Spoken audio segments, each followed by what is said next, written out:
السلام عليكم ورحمة الله وبركاته. الحمد لله رب العالمين، نحمده ونصلي على رسوله الكريم. أما بعد، فقد قال الله سبحانه وتعالى في القرآن العظيم والفرقان المجيد: وإنك لعلى خلق عظيم. وقال نبينا عليه الصلاة والسلام: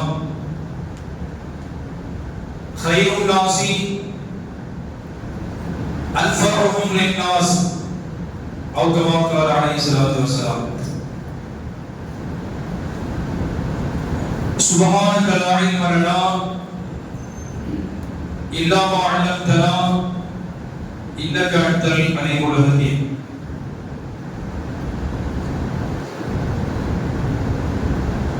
எல்லா புகழ்ச்சியும் நம்மை எல்லாம் படைத்து வளர்த்து பாதுகாக்கிற ஏக இறைவனாகிய அல்லாஹ் ஜல்ல ஷானஹு வ தஆலா ஒருவரே சார்ந்தவர். ஸலவாத்தும் ஸலாமும் நமது உயிரினும் மேலான கண்மணி நாயகம் ஸல்லல்லாஹு அலைஹி வஸல்லம் அன்னவர்கள் மீதும், அன்னவர்களின் பரிசுத்தமான குடும்பத்தார்கள், உத்தம சத்திய சஹாபாக்கள், தாபிஈன்கள், தபஅ தாபிஈன்கள், அக்தாபுகள், அவுலியாக்கள், நாதாக்கள், நல்லோர்கள் மற்றும் உண்டான நம் அனைவர்கள் மீதும் அல்லாஹ்வுடைய கருணையும் சாந்தியும் என்றென்றும் நின்று நிலவட்டுமாக. அன்பிற்குரிய அல்லாஹ்வின் நல்லடியார்களே, ரபீஉல் அவ்வல் மாதத்தினுடைய கடைசி ஜுமாவை நாம் அமர்ந்திருக்கிறோம். இந்த மாதம் முழுவதும் எல்லா நாட்களிலேயும் இரவு பகலாக பல்வேறு இடங்களிலே உலகம் முழுவதும் பெருமானார் ஸல்லல்லாஹு அலைஹி வஸல்லம் அன்னவர்களின் வாழ்க்கை வரலாறுகள் பல்வேறு தலைப்புகளின் கீழாலே அலசி ஆராயப்பட்டிருக்கிறது.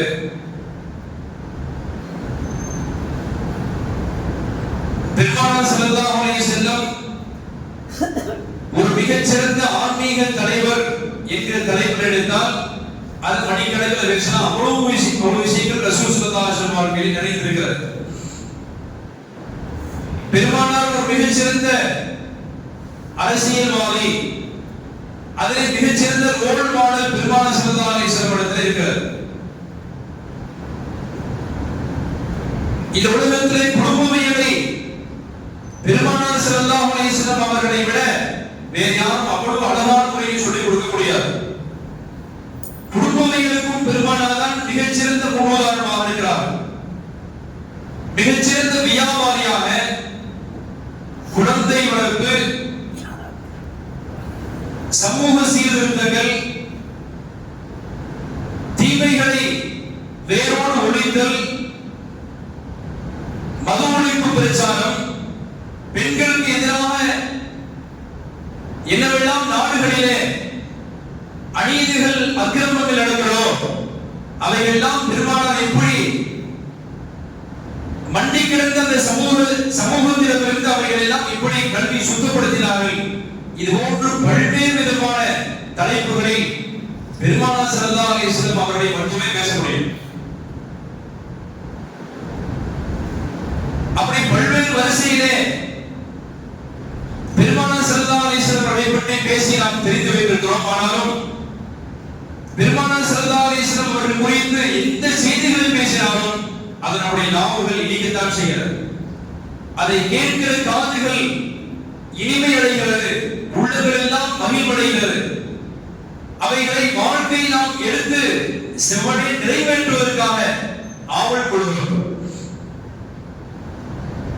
பெருமானார் இந்த உலகத்தை விட்டும் விடைபெற்று 1400 ஆண்டுகள் கூட இன்றளவும் ஒவ்வொரு முஸ்லிம்களுடைய குடும்பத்திலேயும் பெரும்பாலான நிறைந்திருக்கிறார்கள். வருஷத்துக்கு ஒரு முறை நிறைவு கொள்ளக்கூடிய தலைவர் பெருமானார் ஸல்லல்லாஹு அலைஹி வஸல்லம் அவர்கள் அல்ல. எனவேதான் அவர்களுக்கு நாம் சிலை வடிக்கவில்லை. வருஷத்துல ஒரு முறை நினைவு கூறப்பட்டால் தான் அந்த சிலைகளுக்கு போய் நாம் மாலை போட்டு இந்த வருஷத்தில் இவர் பிறந்திருக்கிறார், இன்றைக்கு அவருடைய நினைவு நாள் என்று சொல்வதற்கான வாழ்க்கை பெருமானாருடையது அல்ல. தினத்தோறும் பெருமானார் ஸல்லல்லாஹு அலைஹி வஸல்லம் வாழ்க்கையை முஸ்லிம்கள் அணுவணுவாக பின்பற்றுகிறார். காலையிலே எழுந்ததிலிருந்து ஒரு மனிதன் இரவுல படுக்க செல்கிற வரைக்கும் 24 மணி நேரம் 24 hours பெருமானார் ஸல்லல்லாஹு அலைஹி வஸல்லம் அந்த செயல்பாடுகளை நான் ஃபாலோவில் இருக்கிறேன் என்பதால் ஒரு முஸ்லிமுடைய நிலைப்பாடு. பெருமானார் எப்படி பொழுது காட்டினார்கள் உலக வரலாற்றிலேயே நபி ஸல்லல்லாஹு அலைஹி வஸல்லம் வரலாறு புத்தகத்தில் மட்டுமல்ல, பெருமானார் சொல்லிக் கொடுத்தார்கள், ஸல்லூ கமா ரஅய்துமூனி உஸல்லி. யூடியூபிலே பார்த்து தொழுவதல்ல, கிதாபிலே பார்த்து தொழுவதல்ல. சஹாபாக்களிடத்தில் பெருமானார் சொன்னார்கள், ஸல்லூ கமா ரஅய்துமூனி உஸல்லி. நான் எப்படி தொழுகிறேனோ என்னை பார்த்து நேரடியாக நீங்கள் பாடம் படித்து நீங்கள் தொழுவீர்கள் ஸல்லல்லாஹு அலைஹி வஸல்லம். எப்படியான வாழ்க்கை? நான் எப்படி உங்களுக்கு தொழுது காட்டுகிறேனோ என்னை பாருங்கள், என்னை பார்த்து நீங்கள் தொழுகை அமைத்துக் கொள்ளுங்கள் என்று ஸல்லல்லாஹு அலைஹி வஸல்லம். நம்முடைய வாழ்க்கை முழுவதும் பெருமானார் ஸல்லல்லாஹு அலைஹி வஸல்லம் அவர்களை பார்த்து பின்பற்றி ஒழுகுவதற்கான சிறந்த அற்புதமான வழிகாட்டல் பெருமானாருடைய வாழ்க்கையிலே நிறைந்திருக்கிறது. ஒரு முஸ்லிம் பெருமானார் ஸல்லல்லாஹு அலைஹி வஸல்லம் அந்த வாழ்க்கையினுடைய தரத்தை, அவருடைய வாழ்க்கையின் வழிகாட்டுதலை விட்டுட்டு வேறு எதிலாவது எனக்கு ஒரு வழிகாட்டல் இருக்காதா என்று அவர் நினைப்பாரேனால் வாழ்க்கையை தோல்வியை தருவார். அன்றைக்குரிய அல்லாஹ் நல்லடியார்களே, நபிகள் நாயகம் ஸல்லல்லாஹு அலைஹி வஸல்லம் இவ்வளவு பெரிய அற்புதமான வாழ்க்கை நெறிமுறைகளை எல்லாம் சொல்லித் தந்த பெருமானார் அவர்களுடைய வாழ்க்கை எவ்வளவு எளிமையாக இருந்தது என்பதை பார்த்து நாம் ஆச்சரியப்பட வேண்டும். இன்றைக்கு சாதாரணமாக ஒருத்தர் ஏதாவது ஒரு பெரிய ஒரு அரசியலை குதிக்கிறார் என்று வைத்துக் கொள்வோம். அவர் ஏழையாக அங்கே உள்ளே செல்வார். அவர் திரும்ப 5 ஆண்டுகளுக்கு பின்னாலே அவர் 100 தலைமுறைக்கு சொத்து சேர்த்திருப்பார். அவர் விடைபெறுகிற வேளையிலே அவருடைய மாளிகை தங்கக்கூடிய வசிப்பிடங்கள் மிகப்பெரிய அரண்மனையாக பேலஸாக அவர் விடைபெறுகிற காட்சியை பார்க்கிறோம். ஆனால் நபி ஸல்லல்லாஹு அலைஹி வஸல்லம் இந்த உலகத்தில் இப்படி ஒரு துஆ செய்தார்கள், அல்லாஹும்ம அஹீனி மிஸ்கீனன், யா அல்லாஹ் என்னை ஏழையாக வாழ வைப்பாயா, வ அம்தீனி மிஸ்கீனன், யா அல்லாஹ் என்னை ஏழையாகவே மௌத்தாக்குவாயாக, நாளை மறுமையிலே ரப்பே என்னை ஏழையாக நீ எழுப்புவாயாக, ஏழைகளோடு என்னை எழுப்புவாயாக என்று ஸல்லல்லாஹு அலைஹி வஸல்லம். இந்த துஆவை நம்ம மறந்து கூட கேட்க மாட்டோம். எல்லாம் கேட்கலாம் மாட்டோம். யா அல்லாஹ் என்னை ஏழையாக வாழ வைப்பாய் மறந்து கூட அதை கேட்கறாதீங்க அப்படிங்கிற மாதிரி தான் நமக்கு சிந்தனை போக மாட்டேங்குடைய. ஏழையாக இருக்க வேண்டும் என்பது அல்ல, மார்க்கு நிச்சயமா நல்ல பொருளாதாரத்தை ஈட்டிக் கொள்ளலாம். அதாவது தமிழ்ல சொல்லுவாங்க, சம்பாத்தியம் இருக்கிறது, சாமாத்தியம் இருக்கிறது. சம்பாத்தியம் செய்வது என்பது ஹலாலான வழிகளிலே சம்பாத்தியம் செய்வதற்கு பேர் சம்பாத்தியம். இன்னொன்று இருக்கிறது, ஏதாவது சாமாத்தியம் பண்ணி வச்சிருக்காங்கன்னு கேட்பாங்க. சாமாத்தியம் சொன்னா கொஞ்சம் கூடுதல் போச்சுன்னா ஹலாம பேராம அது அப்படி கொஞ்சம் வரவுகள் இருக்கிறது, அது பேர் சாமாத்தியம். சம்பாத்தியம் செய்வதைத்தான் மார்க்க நமக்கு வலியுறுத்துகிறது. அன்பிற்குரிய அல்லாஹ் நல்லடியார்களே, பெருமானார் ஸல்லல்லாஹு அலைஹி வஸல்லம் வாழ்க்கையினுடைய ஒவ்வொரு செயல்பாடுகளும் மனித வாழ்க்கைக்கு ரொம்ப அத்தியாவசியமானது என்பது மட்டுமல்ல, அது வாழ்ந்து ஒழுக வேண்டிய ஒரு தத்துவங்கள் அதிலே அடங்கி இருக்கிறது என்று சொன்னால் சரியானதல்ல. இவ்வளவு எளிமையாக தன்னுடைய வாழ்க்கையை அமைத்துக் கொண்டார் என்பதற்கு வரலாற்றிலே வழிநடுவில் நாம் பார்த்தோம் என்று சொன்னால் நம்மை இதை நீக்க வைக்கிறது. இப்படிப்பட்ட ஒரு தலைவரை, அற்புதமான நெறிமுறைகள் கொண்ட தலைவரை இந்த முழு உம்மத்துக்கும் அல்லாஹ் மிகச்சிறந்த வழிகாட்டியாக அனுப்பி வைத்த அல்லாஹ்வுக்கே மிகப்பெரிய புகழை குறிக்காட்டுவார். வேற யாரும் இப்படி உலக வரலாற்றில் இவ்வளவு பெரிய அற்புதமான திட்டங்களை, நெறிமுறைகளை சொல்லித் தந்த ஒரு தலைவரை உலகம் இதுவரை கண்டிருக்கவே இல்லை. என்னுடைய உஸ்தாத் சொல்லுவாங்க, அல்லாஹ் தஆலா 2 குர்ஆனை இறக்கி தந்திருக்கிறான். குர்ஆனுடைய வார்த்தை அதுதான், தஜாவுக்கும் இலந்தாமி நூறும் வ கிதாபும் முபீன். அல்லாஹ் சொல்றான், தஜாவுக்கும் இலந்தாமி, உங்களுடைய வழிகாட்டுவதற்காக, உங்களுடைய வாழ்க்கையுடைய நெறியை சொல்லிக் கொடுப்பதற்காக அல்லாஹ்விடமிருந்து 2 விஷயம் வந்திருக்கிறது. நூறும், ஒன்று ஒளி என்பதாக குர்ஆன் சொல்கிறது. அப்ப குர்ஆன் மட்டும் நமக்கு பத்தாதா என்று சொன்னால், குர்ஆன் என்பது அது இயற்கையிலே உள்ள வாழ்க்கையினுடைய நெறிமுறை, வாழ்க்கை திட்டம். அது குர்ஆனை அப்படியே வரிக்கு வரி எழுத்துக்கு எழுத்துக்கு அதை பின்பற்றி ஒருத்தர உருவகம் செய்து வைக்க வேண்டும் என்று சொன்னால் அது பெருமானார் ஸல்லல்லாஹு அலைஹி வஸல்லம். குர்ஆனுடைய 6666 வசனங்களையும் நாம் படித்து பின்பற்றுவதற்கு ஒரு பிம்பம் வேண்டுமானால் இந்த குர்ஆனை அப்படியே நேரடியாக பார்க்கலாம் என்று திரும்பி பார்த்தால் மறுபுறம் எம்பெருமானார் ஸல்லல்லாஹு அலைஹி வஸல்லம் அவர்கள் வரிக்கு வரி அப்படியே வாழ்ந்து காட்டினார். எனவேதான் அன்னை ஆயிஷா ரலியல்லாஹு தஆலா கான ஹுலுகுஹு குர்ஆனா, பெருமானார் ஸல்லல்லாஹு அலைஹி வஸல்லம் குணம் இருக்கிறதே அது குர்ஆனாகவே இருந்ததுன்னு சொன்னார். குர்ஆன் பிரகாரம் ஒருத்தர் வாழ என்று சொன்னால், ஒருத்தர் குர்ஆனை ஓதி முடிச்சிட்டு கடைசியாக பெருமானார் ஸல்லல்லாஹு அலைஹி வஸல்லம் வாழ்க்கையை நீங்கள் புரட்டி பார்த்தீங்கன்னு சொன்னா, குர்ஆன் உடைய ஜெராக்ஸாக குர்ஆன் எப்படி இருக்க வேண்டும் ஒரு மனிதனை நமக்கு கட்டமைத்திருக்கிறதோ அந்த வாழும் குர்ஆனாக நபி ஸல்லல்லாஹு அலைஹி வஸல்லம் வாழ்ந்திருக்கிறார். எனவேதான் அவர்களை விட மிகச்சிறந்த ஒருவரை இந்த உலகம் மிகச்சிறந்த தலைவராக கண்டிருக்க முடியாது. அப்பேற்பட்ட அற்புதமான வாழ்க்கை திட்டங்களை மனிதனுக்கு பிறந்ததிலிருந்து மௌத்தாகிற வரைக்கும் இறந்ததற்கு பின்னாலே உள்ள வாழ்க்கைக்கு தேவையான அத்துணை செய்திகளை நபி ஸல்லல்லாஹு அலைஹி வஸல்லம் தான் வாழ்ந்த சொற்பமான காலத்திலே வழிகாட்டி போயிட்டார். கண்ணியத்துக்குரிய அல்லாஹ்வின் நல்லடியார்களே, நபிகள் நாயகம் ஸல்லல்லாஹு அலைஹி வஸல்லம் எவ்வளவு எளிமையான வாழ்வை வாழ்ந்திருந்தார்கள் சொன்னால், யாராவது பெருமானாரை முன்னுக்கு பின்னால் பார்த்திருக்கிறார் ஒரு நபர் நபி ஸல்லல்லாஹு அலைஹி வஸல்லம் அவரிடத்துல வருகை தருவார் சொன்னார், பெருமானார் ஸல்லல்லாஹு அலைஹி வஸல்லம் பார்க்கணும் என்று ஆசைப்பட்டு வருவார் சொன்னார், அந்த கூட்டத்துல வந்து பார்த்துட்டு ஐயுக்கும் முஹம்மத், உங்களில் யார் முஹம்மத் என்று கேட்பார். அப்படியானால் மக்களோடு மக்களாக ஸல்லல்லாஹு அலைஹி வஸல்லம் இருப்பார். தன்னை பிரித்து காண்பிக்கவே மாட்டார்கள். நபி ஸல்லல்லாஹு அலைஹி வஸல்லம் ஒரு சபையில உட்கார்ந்ததாக இருந்தால் ரசூல் ஸல்லல்லாஹு அலைஹி வஸல்லம் யார் பெருமானார் என்று அவர்களை தேட வேண்டும். ஹிஜ்ரத்துக்கு செல்கிற வேளையிலே பலர்கள் அபூபக்கர் சித்திக் ரலியல்லாஹு அன்ஹு அவர்களை தான் முஹம்மது நபி நினைச்சார். அவ்வளவு தூரம் அந்யோன்யமாக அபூபக்கர் யார் ரலியல்லாஹு அன்ஹு, முஹம்மது ஸல்லல்லாஹு அலைஹி வஸல்லம் யார் என்று வித்தியாசம் இல்லாமல் ரொம்ப சிம்பிளிசிட்டியாக இலகுவான எளிய வாழ்க்கையை தான் ஸல்லல்லாஹு அலைஹி வஸல்லம் வாழ்ந்திருந்தாங்க என்று ஹதீஸ்களை பார்க்கிறோம்.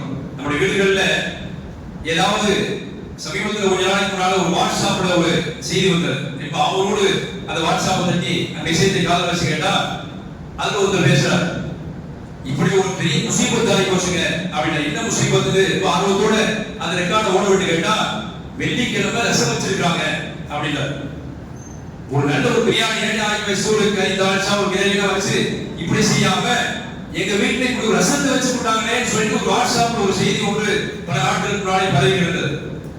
அப்ப நம் வீடுகளில் எதை நாம் உணவாக உட்கொள்கிறோமோ அந்த எளிமையான உணவை நாம் சாப்பிட்டு விட்டு அதை குறை சொல்லி சென்றுவிடாமல் அதை பாராட்டுகிற மனம் நம்மளே பலருக்கு வரவே வராது.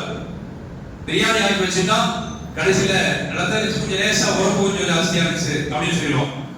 ஏதாவது தாய்மார்களை குறை சொல்ல வேண்டும் என்ற நோக்கத்துக்கு ஏதாவது 2 காரியத்தை சொன்னால்தான் அடுத்து கரெக்டா இருக்குங்கிறதுக்காக அந்த மாதிரி சொல்லிடுவோம். ஆனா நபி ஸல்லல்லாஹு அலைஹி வஸல்லம் அன்னை ஆயிஷா ரலியல்லாஹு அன்ஹா அவங்க கேட்டாங்க, சாப்பிடுறதுக்கு ஏதாவது இருக்காமான்னு கேட்டாங்க. ஆயிஷா ரலியல்லாஹு அன்ஹா எனக்கு ஒண்ணுமே இல்லை, கொஞ்சம் ரொட்டி இருக்குது என்று சொல்லி ரொட்டி எடுத்து கொண்டாந்து வச்சுட்டு அந்த வீட்டில் அன்னைக்கு சால்னா எல்லாம் இல்லை, குழம்பு எதுவுமே இல்லை.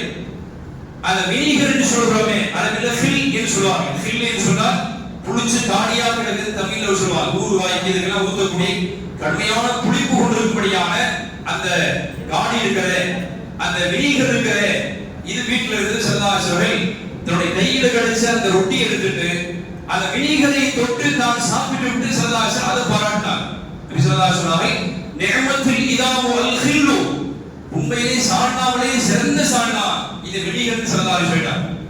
வினிகர் தொட்டு சாப்பிட்டு நபி ஸல்லல்லாஹு அலைஹி வஸல்லம் சொன்ன வார்த்தை, அல்லாஹ் தஆலா தொட்டு சாப்பிடுறது வினிகரையாவது கொடுத்தானே என்று சொல்லி குழம்புலையே சால்னாவிலேயே சிறந்த சால்னா, சஹீஹான புகாரி போன்ற ஹதீஸ்லாம் இடம்பெற்றிருக்கிறது. சால்னாவிலே மிகச்சிறந்த சால்னா அது வினிகர் என்று ஸல்லல்லாஹு அலைஹி வஸல்லம் கொடுத்தார். அன்பிற்குரிய அல்லாஹ்வின் நல்லடியார்களே, நம்மிடத்துல இப்படி ஒரு ரொட்டியை வச்சுட்டு வினிகர் வச்சா 2 தூக்கி வீசுறோம். சால்னா வேற சால்னாவும் கிடைக்கலையா அப்படின்றோம். ஸல்லல்லாஹு அலைஹி வஸல்லம் தான் கிடைத்ததை உண்டு வாழ்க்கை கடத்திட்டு போயக்கூடிய அப்படியான எளிமையான ஒரு தலைவராக சபையாக ஸல்லல்லாஹு வாழ்ந்து காட்டியிருக்கிறார். ஒரு சபையில் அமர்ந்திருந்தால் ஐயுக்கும் முஹம்மது, உங்களில் முகம்மது யார் என்று கேட்பாங்க. அவ்வளவு பெரிய மற்ற மக்களை விட வித்தியாசப்படுத்த வேண்டாம் என்கிற அளவுக்கு நபி ஸல்லல்லாஹு அலைஹி வஸல்லம் அவங்க தன்னுடைய வாழ்க்கை நெறிமுறைகளை அமைத்திருந்தார்கள் என்பதை தான் ஹதீஸிலே பார்க்கிறோம். நபிகள் நாயகம் ஸல்லல்லாஹு அலைஹி வஸல்லம் அப்பாஸ் ரலியல்லாஹு அன்ஹு கூட கேட்டாங்க, மக்கள் கூட்டம் ரொம்ப அதிகமாக உங்களை மொக்கியாங்க, உங்களை மொச்சுக்கிறாங்க, எனவே தாங்கள் மக்கள் நெருக்கடியை சிக்கி தவிக்காமல் இருக்கிறதுக்காக நாங்க எல்லாம் சேர்த்து என்ன செய்யணும், உங்களுக்கு ஒரு தனி கூடாத மாதிரி அமைத்து உங்களை யார் வந்து பக்கத்துல வந்து பார்க்கறதா ஒரு டோக்கன் மாதிரி சிஸ்டம் போட்டு அப்படி பார்க்க வைக்கலாமா நான் என்ன பண்ணேன். ஸல்லல்லாஹு அலைஹி வஸல்லம் யோசனை பண்ணிட்டு ஏன்னா சில வேளைகளில் நெருக்கடியா கொடுக்குறாங்க. ஸல்லல்லாஹு அலைஹி வஸல்லம் பார்க்கிறதுக்காக ஒரு கூட்டத்தாக இருந்தாங்க. நபி ஸல்லல்லாஹு அலைஹி வஸல்லம் ஒரு காட்டுப்பகுதியில் இருக்கிறாங்க. இவங்க அல்லாஹ்வுடைய தூதர் என்று தெரிந்து கொண்டு திபந்து அந்த நூற்றுக்கணக்கான மக்கள் ஓடி நெருக்கி தள்ளி அந்த முள்வெளிக்குள்ளாலே ஸல்லல்லாஹு அலைஹி வஸல்லம் போய் விழுகிற மாதிரி வச்சுட்டாங்க. நபி ஸல்லல்லாஹு அலைஹி வஸல்லம் கொஞ்சம் எந்திரிச்சு லேசாக இந்த சிராய்ப்புகள் காயமெல்லாம் ஏற்பட்டது. இப்படி எல்லாம் கூட நெருக்கடி வந்துடக்கூடாது என்பதற்காக நபி ஸல்லல்லாஹு அலைஹி வஸல்லம் கொஞ்சம் அதிகபட்சமான அந்த இசட் பிளஸ் பாதுகாப்புன்னு சொல்றவே அப்படி செஞ்சிடவான்னு சஹாபாக்கள் கேட்ட பொழுது நபி ஸல்லல்லாஹு அலைஹி வஸல்லம் ஒரு முறை சொன்னாங்க, சரி பரவாயில்லடா, எல்லாம் தயார் பண்ணி ஒரு சின்ன ஒரு கூண்டு மாதிரி செஞ்சு அதுல ஸல்லல்லாஹு அலைஹி வஸல்லம் உட்கார்ந்துருவாங்க. தேவையான வந்து பார்த்துட்டு சில விஷயங்களை பேசிட்டு போவாங்க என்று இருந்தார்கள். ஸல்லல்லாஹு அலைஹி வஸல்லம் ஒரு முறை உட்கார்ந்துட்டு அடுத்து சொல்லிட்டாங்க, எனக்கு வேண்டாம், இப்படிப்பட்ட வாழ்க்கை எனக்கு வேண்டாம், நான் எளிமையை விரும்புகிறேன். ஸல்லல்லாஹு அலைஹி வஸல்லம் மக்களோடு மக்களாகத்தான் நான் வாழ வேண்டும் என்று ஆசைப்படுகிறேன், என்னை மட்டும் தனிமையை நீங்கள் படித்து விட வேண்டாம்.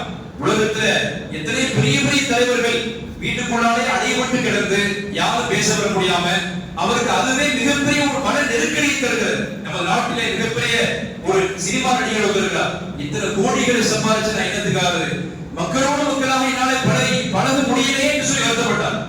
ஆனா இந்த உலகத்திலே நபி ஸல்லல்லாஹு அலைஹி வஸல்லம் நான் இப்படியான வாழ்க்கையெல்லாம் விரும்பல, ஒரு நாளைக்கு சாப்பிட வேண்டும், ஒரு நாளைக்கு பட்டி இழக்க வேண்டும், இதைத்தான் விரும்புகிறேன் என்று நான் எளிமையை தான் வாழ வேண்டும் என்று ஆசைப்படுகிறேன் என்று ஸல்லல்லாஹு அலைஹி வஸல்லம் சஹாபாக்கள் சொன்னாங்க. தயவு செய்து எனக்கு மூடாக்கிடமெல்லாம் வேணாம், என்னை எளிமையாக பழ விடுங்க.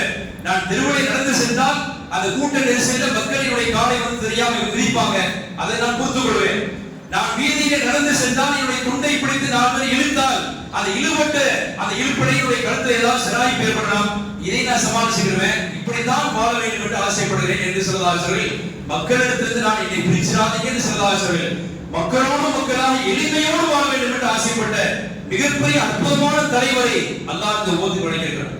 கண்டிப்பாக அல்லாஹ் நல்லடியார்களே, உஸ்மான் ரலியல்லாஹு தஆலா அதே போன்று நிறைய பேர் என்ன நினைப்பாங்க சொன்னா, தலைவருக்கு தோதுவாக நம்ம மாற நினைப்பாங்க. ஒரு நாட்டை ஆண்டு கொண்டிருக்கக்கூடிய ஒரு மிகப்பெரிய நாட்டினுடைய ஜனாதிபதியோ பிரதமரோ அவரை சென்று சந்திக்க சென்றால் அவருக்கு தோதுவாக நம்ம குடிமக்கள் தான் மாற வேண்டும் என்று ஒரு சட்டம் இருக்கிறது. அதாவது ஒரு முதலமைச்சர் சந்திக்க போறாங்களோ அல்லது ஜனாதிபதி சந்திக்க போறாங்களோ, சமீபத்தில் ஒரு ஜனாதிபதியோட நம்ம மதரசாவுக்கு ஒரு மாணவர் ஒருத்தர் ஜனாதிபதியை பார்க்க போயிட்டார், டெல்லிக்கு அழைச்சு போனார். இங்கே ஒரு அசாதிமா தீனியாத் மதரசாவை படித்த ஒரு மாணவர் இங்க இருந்து ஜனாதிபதியை பார்க்கறதுக்கு 4 வருஷத்துக்கு முன்னால கொரோனாவுக்கு முன்னால விமானத்தில் அழைத்து செல்லப்பட்டு போயிட்டு அவர் வந்து தகவல் சொன்னார். எப்படி பார்க்கிறீங்கன்னு கேட்டப்ப ஜனாதிபதி பார்க்கும்போது ஒரு இப்படி இருந்தது என்று கேட்கும் பொழுது அந்த மாணவர் சொன்னார், போறதுக்கு முன்னாலேயே இந்த மாதிரி அடிக்கடி மூக்கு செய்யக்கூடாது, அடிக்கடி தும்மக்கூடாது, ஜனாதிபதிக்கு முன்னால் அப்படி கையை கட்டிப்படி நிற்கணும், இதெல்லாம் நிறைய எங்களுக்கு கட்டுப்பாடுகளை கட்டுத்திட்டுகளை எல்லாம் விதித்திருந்தார்கள்.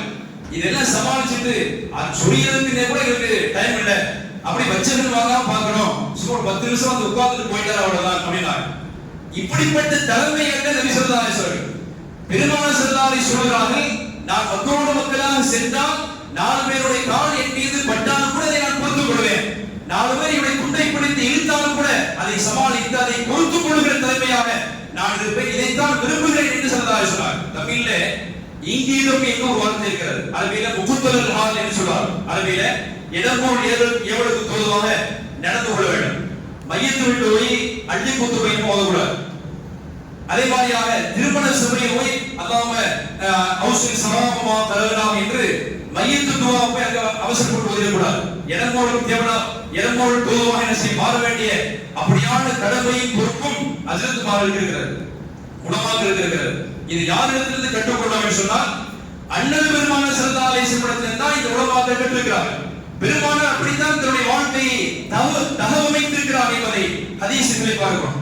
ஒரு முறை நபி ஸல்லல்லாஹு அலைஹி வஸல்லம் வீட்டுல அமர்ந்திருக்கிற வழியில அபூபக்கர் சித்திக் ரலியல்லாஹு தஆலா வந்தாங்க. நம்ம வீட்டுகிட்ட இருக்கிற பொழுது சாதாரணமா குர்ஆன் கையில மஃப்தில இருப்போம். ஒரு முறை இதுக்கு முன்னாடி இந்த ஊர்ல ஒரு குர்ஆன் அப்படிதான் ஒரு பனியனோட ஒரு நைட் கையோட வீட்டு வாசல் உட்கார்ந்திருந்தேன். அந்த ஊருடைய நாட்டாமை என்னை கூப்பிட்டார், இங்க வாங்க கூப்பிட்டார். நான் ரொம்ப பக்கத்துல போய் என்னை பார்த்தவர் சொன்னார், அஜித் எங்க கேட்டார். நான் தான் அஜித் சொன்னேன். எதுக்கு சொல்ல வருகிறேன் சொன்னால், இப்படித்தான் எளிமையாக ஸல்லல்லாஹு அலைஹி வஸல்லம் வாழ்ந்து காட்டியிருக்கிறார்கள். அபூபக்கர் சித்திக் ரலியல்லாஹு தஆலா வராங்க, ஸல்லல்லாஹு அலைஹி வஸல்லம் கொஞ்சம் லேசா முட்டுக்கால் தெரியுற மாதிரி அமர்ந்திருக்கிறாங்க. ஸல்லல்லாஹு அலைஹி வஸல்லம் வீட்டுல கொஞ்சம் இருக்கிற பொழுது கொஞ்சம் ட்ரெஸ் அப்படின்னா இருக்கத்தான் செய்யும். அபூபக்கர் சித்திக் ரலியல்லாஹு வந்தாங்க. வந்தபொழுது ஸல்லல்லாஹு அலைஹி வஸல்லம் அப்படியே உட்கார்ந்து இருக்கிறார்கள். இரண்டாவது உமர் ரலியல்லாஹு தஆலா வராங்க. அப்பொழுது தன்னுடைய ஆடைகளை ஸல்லல்லாஹு அலைஹி வஸல்லம் பண்ணல. உஸ்மான் ரலியல்லாஹு தஆலா வருகிற பொழுது தான் எழுந்து நின்று அந்த ஆடை எல்லாம் சரியாக வைத்துக் கொண்டு உஸ்மான் ரலியல்லாஹு தஆலாவுடைய உதவிக்காக காத்திருக்கிறார்கள். உஸ்மான் ரலியல்லாஹு உள்ள வந்தார். அதுக்குமே முதல்ல அபூபக்கர் வந்தார். அப்பெல்லாம் அவருடைய ஆடையெல்லாம் கொஞ்சம் முட்டுக்கால் தெரியுற மாதிரி கூட இருந்தது. இரண்டாவது உமர் ரலியல்லாஹு தஆலா உள்ள வந்தாங்க. அவருடைய ஆடையெல்லாம் சரி செய்யல. உஸ்மான் ரலியல்லாஹு தஆலா வந்த உடனே அவருடைய ஆடைகளை எழுந்து நீங்க சரி செய்றீங்களே என்ன காரணம் என்று கேட்டார். நபி ஸல்லல்லாஹு அலைஹி வஸல்லம் கைஃப லா அஸ்தஹி மின் ரஜுலின் யஸ்தஹி மின்ஹு அல் மலாயிகத்து. நபி ஸல்லல்லாஹு அலைஹி வஸல்லம் எவரை பார்த்து மலக்குகள் கூட வெட்கப்படுகிறாரோ அப்படிப்பட்ட உஸ்மான் ரலியல்லாஹு தஆலா வருகிற பொழுது நான் எப்படி வெட்கப்படாமல் இருக்க முடியும் என்று தன்னை வந்து சந்திக்கக்கூடிய தொண்டருக்கு தோதுவாக மாறக்கூடிய மிகச்சிறிய பண்பான தலைவராக நபி ஸல்லல்லாஹு அலைஹி வஸல்லம் இருக்கிறார்.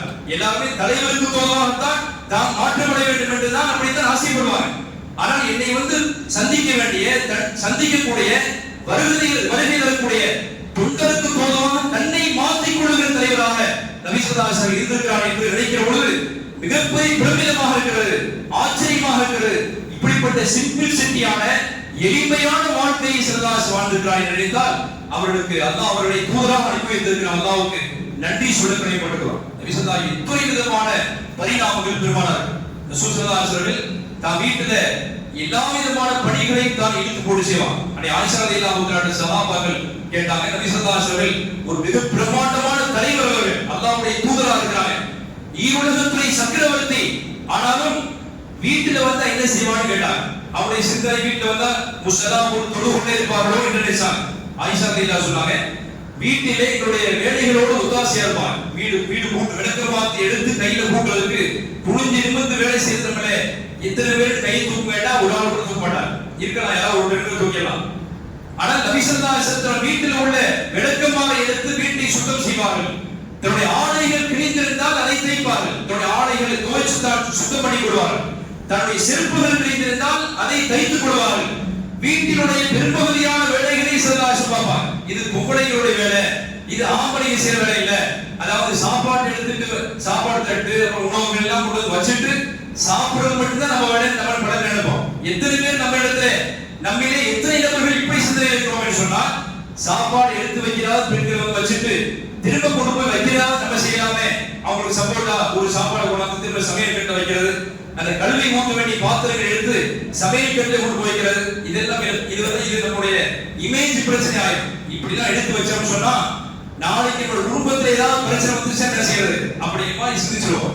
ஆனா நபி ஸல்லல்லாஹு அலைஹி வஸல்லம் அப்படிப்பட்ட தலைவர்கள் ஸல்லல்லாஹு அலைஹி வஸல்லம் ரொம்ப எளிமையாக இருந்தார்கள் என்பதை ஹதீஸிலே பார்க்கிறோம். அரபியிலே ஹதீஸ் கிதாபிலே பார்க்கிறோம். மஸ்ஜித் நபவியில உஸ்துவானத்தி முஹல்லகா அப்படின்னு மஸ்ஜித் நபவியிலே நபி ஸல்லல்லாஹு அலைஹி வஸல்லம் பழைய பள்ளிவாக இருந்த பொழுது அப்படி ஒரு தூண் இருக்கு. மஸ்ஜித் நபவியில நிறைய தூண்கள் இருக்கிறது. அதிலே ஒரு தூணுக்கு பெயர் உஸ்துவானத்தி முஹல்லகா, எச்சில் துப்பப்பட்ட தூண் என்று பெயர். இன்றைக்கு ஹாஜிகள் அந்த தூணுக்கு அருகிலே பல நன்மைகளை தொழுகிற காட்சியை பார்க்கிறோம். ஒவ்வொரு தூணுக்கு பின்னாலேயும் மஸ்ஜித் நபவியுடைய ஒவ்வொரு தூணுகளுக்கு பின்னாலேயும் ஒரு வரலாறு இருக்கிறது. அந்த தூணுக்கு ஏன் துப்பப்பட்ட தூண் என்று பெயர் வந்ததுன்னு சொன்னால், யாரோ ஒருத்தர் காரணியை அந்த தூண் மேல துப்பி வச்சுட்டு போயிட்டார். அது காஞ்சி போய் வாரியா இருந்தது. நபி ஸல்லல்லாஹு அலைஹி வஸல்லம் மஸ்ஜித் நபவிக்குள்ள நுழையும் பொழுது அதை பார்த்துட்டு ஸல்லல்லாஹு அலைஹி வஸல்லம் வருத்தப்பட்டார். இந்த மாதிரி காரியத்தை யார் செஞ்சு வச்சது? ரசூல் ஸல்லல்லாஹு அலைஹி வஸல்லம் பாவங்களிலே பெரிய பாவமாக எனக்கு எடுத்து காண்பிக்கப்பட்டது பள்ளிவாசலுடைய வளாகங்களிலே எச்சில் துப்பப்பட்டிருக்கிற இது பெரிய பாவமாக பார்க்கிறேன் ஸல்லல்லாஹு அலைஹி வஸல்லம். அதற்கு பரிகாரமாக அதை மண்ணை போட்டு மூட வேண்டும் என்பதுதான் அதற்கான பரிகாரம் என்று நபிகள் நாயகம் ஸல்லல்லாஹு அலைஹி வஸல்லம் சொல்லிக் கொடுக்கிறார். அவன் யாரோ ஒருத்தர் அந்த தூணுல எச்சியை சாதாரண எச்சியை காலை எச்சியை துப்பிட்டு போயிட்டார். அது காந்தி படவனு மாறியா இருந்தது.